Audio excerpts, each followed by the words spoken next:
We've all had the experience of having to manage someone else's negative behaviors. Maybe it's a friend, family member, or coworker, but this person has a knack for always seeing the worst in things and they're not afraid to share it. Instead of letting their negativity get you down, here are some easy techniques you can use to help maintain a positive outlook. How to deal with negative behaviors. 1. Learn the art of the positive reframe. The ability to take a bad situation and change your perspective in order to see something good, or, in really difficult scenarios, to aim for just less awful, is an immensely useful life skill. Shifting perspective allows you to have some distance from your emotions and gives you space to respond in a way that is less reactive and more productive. As a somewhat embarrassing example of the positive reframe, I once parked in a handicapped spot, completely oblivious to that fact. I know that sounds far-fetched, but when you combine a mental state of near panic due to the fact that I was running late with a small sign placed far higher up on a telephone pole than the normal human sightline, that'll do it every time. I couldn't deny that I'd messed up. This is why you should always pay attention to where you park, and accidentally broken the law. Instead of getting angry at the situation or the police officer that issued the ticket, I paid the fee. Doing so, I reminded myself that the town where I'd been ticketed was in a bad financial situation. I focused on the good they might be able to do with the money, like putting it toward a program to help the homeless or filling some of the many potholes that covered its streets. Though I have no way to know what actually became of the money, imagining it could have helped someone less fortunate than me made my boneheaded mistake a little easier to get over. 2. Cultivate empathy. Though it can feel very satisfying to get angry when someone does something unkind to you, a much healthier response is to try to remember you have no idea what is going on in that person's life. We usually think of people with depression, anxiety, or PTSD as appearing sad or weepy. However, it's very common for a person struggling with mental health issues to be irritable and angry. If you keep that in mind, it can be easier to forgive an acquaintance's negative behavior and realize it might be a sign they're suffering. One way I always try to practice this is when I'm driving. I live in the greater Boston area, so negotiating the roads can be pretty hectic. For a long time, I had a lot of road rage. I would yell at other cars and flip the bird, for example.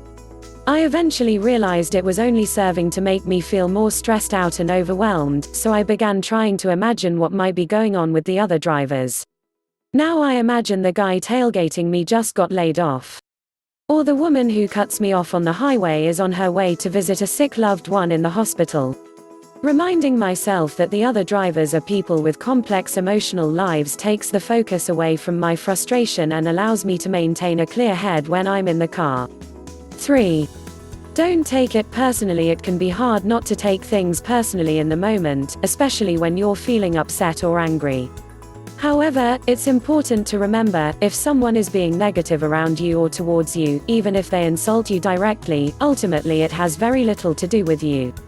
The way we act toward other people reflects much more about what's happening internally with us than it does those with whom we're interacting. Think about a time you were really mean to someone. Were you in a great mood, feeling good about life that day? Probably not. More likely, you were already feeling lousy and that person was just the unlucky recipient of your frustration. If you realize that other people's negative behavior isn't really about you, you can let it go by without being bothered by it. Before grad school, I spent a couple of years working at a call center for a behavioral health insurance company, where I answered questions about benefits and provided referrals. This frequently involved being yelled at by angry callers. At first I let their frustration and unkindness get to me. I remember one caller who was so irate about the gaps in his insurance coverage that he began cursing, shouting, and insulting me. As I had no control over the information I was sharing, this was the epitome of shooting the messenger. After he slammed the phone down, I promptly burst into tears. After I'd calmed down, one of my coworkers helped me to realize the caller was in pain and lashing out, and he would have done so to anyone. From then on, reminding myself of that incident made it much easier to keep my cool when, inevitably, I was on the receiving end of another angry tirade. 4. Kill them with kindness. One of the single greatest skills I learned as a teenager working in retail was the power of being unfalteringly friendly in the face of a customer's anger and frustration. Instead of allowing that negative person to rile me up, I would just keep throwing kindness at them. Even if I had to plaster a fake smile on my face just long enough to end the interaction, it was still better than allowing someone else's negativity to ruin my day. This tactic works better in the short term, as with a frustrated customer. However, it can also come in handy when you have to deal with someone on an ongoing basis. In one of the aforementioned retail jobs I had many years ago, I had a coworker whose attitude and demeanor were so sour and unpleasant that she was quite difficult to work with. She would spend the majority of our shifts together gossiping and complaining about all the ways in which the job made her miserable. Recognizing early on that I was going to be stuck spending a lot of time with her, I made a concerted effort to be as friendly as possible.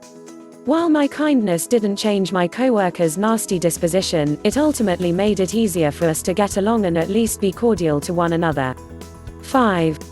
When all else fails, practice radical acceptance. Sometimes, when dealing with someone who insists upon acting in a negative, unfair, judgmental, or toxic way, you just have to throw your hands up and admit defeat.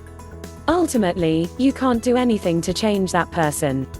They've become who they are through a series of events, many of which were probably not great, hence the bad attitude, and your unfaltering optimism won't change that fact.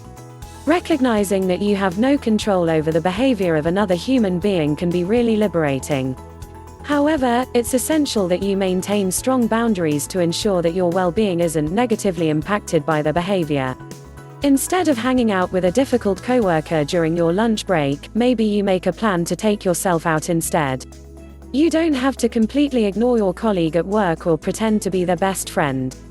You can just be professional and say no if you're asked to spend more time with them. Another aspect of acceptance is being okay with the possibility that the person might decide that they don't like you. Just like you have no control over their negative behavior, you also don't get a say in how they feel about you. A big part of maturing is recognizing that, just as you don't have to like every person you meet, others also get to not like you. As long as you can maintain a cordial relationship and continue to be professional and detached, that will suffice for almost any situation. While these tips won't work in every situation, they will give you a solid foundation from which to build a comprehensive set of coping skills. With a little bit of practice and patience, you'll be able to handle most negative behavior in a healthy, positive way. If you like this, subscribe my channel, like, share and comment the video.